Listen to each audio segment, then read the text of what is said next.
Today's subject matter is Star Wars Return of the Jedi Death Star Battle for the Atari 2600 video computer system. And as one could surmise from the title, it is based on the Death Star Battle in Return of the Jedi, where you control the Millennium Falcon and must pass through the defensive shields and eventually pick apart the Death Star with your laser cannons until you strike the core, at which point the station will explode and lob deadly fireballs your way, and then you get to proceed to the next wave where you get to do the whole thing over and over again. Now while you're trying to accomplish the tasks at hand, you'll have to contend with TIE fighters, Imperial shuttles, and the ever-present threat of the Death Star super laser. That sounds like a mouthful. Let's try that again.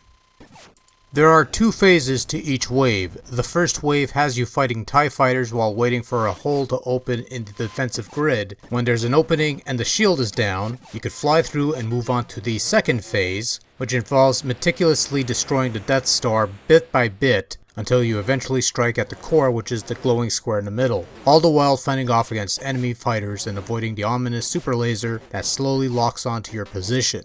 Destroying the core means avoiding the resulting fireballs and eventually moving on to the next wave. Death Star Battle only has two game modes, a one-player mode or a two-player mode, although toggling the difficulty switches will determine whether collision detection is enabled or not. Basically what this means is that you could either fly through a TIE fighter relatively unscathed, or you could crash into a TIE fighter and lose a life. Setting this piece of business aside, you lose a life when you get killed with a laser, or crash into a shuttle, or you're done in by the Death Star. Death Star Battle might seem like an interesting concept on paper, but the execution is less than desirable. Part of this has to do with the controls, because despite the Millennium Falcon being in the suave, capable hands of one Lando Calrissian, perhaps the coolest cat in the galaxy, the ship has a somewhat odd feel to it when it comes to moving it around, almost as if it was being piloted by Greedo after he was shot and killed. The turns and rotations your ship makes are awkward looking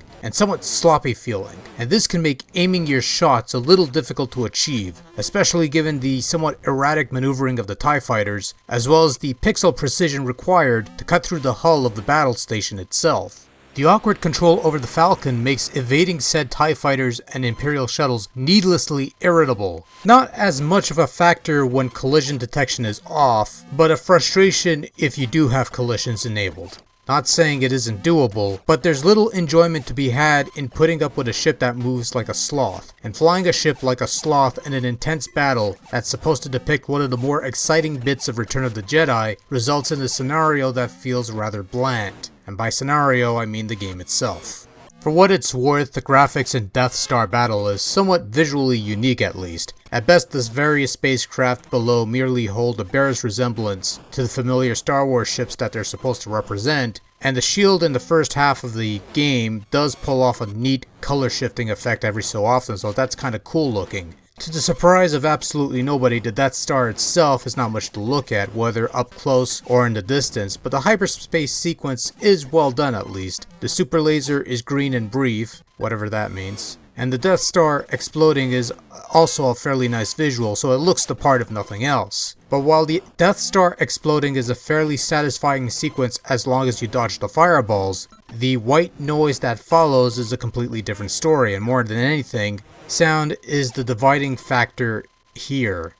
Either you'll dig the Robotronic-esque wails and ticks, or you won't. And unfortunately, I'm in the latter camp here. It just sounds more like random noise without rhyme or reason. Sure, it sounds somewhat unique, but not necessarily sounding good.